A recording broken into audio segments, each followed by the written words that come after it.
Bonjour Gérard Barbier, en quoi ce Bonjour. projet est innovant?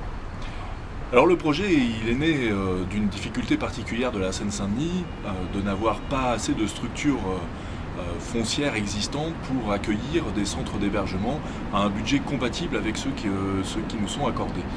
Donc on a eu l'idée de créer un centre qui puisse s'implanter sur des terrains qui sont prêtés temporairement, puisque par contre en Seine-Saint-Denis, il y a beaucoup de terrains libres du fait d'opérations de renouvellement urbain, comme celui sur lequel on se trouve là aujourd'hui, qui a été mis à disposition par Plaine Commune.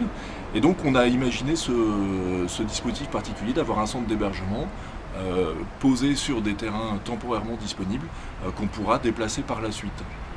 C'est ce qui fait le caractère innovant du projet, parce que justement, tout au long de sa vie, il va être sur plusieurs implantations foncières différentes. Quel avenir pour un projet comme Modulo Toit? Alors pour ce projet-là, je pense qu'on va pouvoir effectivement aller au bout du projet et de le faire vivre pendant une vingtaine d'années sur un certain nombre de terrains, je ne sais pas encore combien.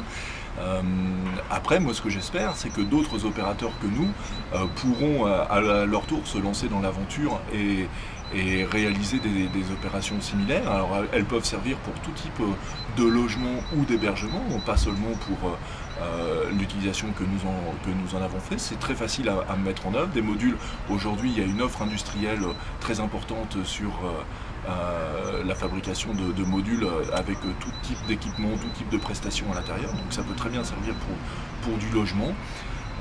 Et moi là, quand je vois par exemple aujourd'hui toute la question sur l'accueil, le logement des migrants et des réfugiés, ben voilà des choses que tous les maires de France peuvent reproduire en utilisant des modules de la même manière, en les implantant sur leur terrain.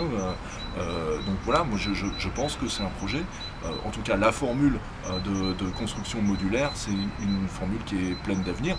En fin de compte, c'est aussi la formule que nos anciens utilisaient, puisque avant qu'on invente le béton armé, toutes les constructions qu'on pouvait avoir, les maisons à colombage par exemple, c'était exactement la même chose, c'était des constructions temporaires qu'on pouvait déplacer au fur et à mesure du besoin, lorsqu'on avait besoin de se déplacer ou lorsque le ménage s'agrandissait, on pouvait rajouter des pièces. Et ben, c'est pareil avec les modules.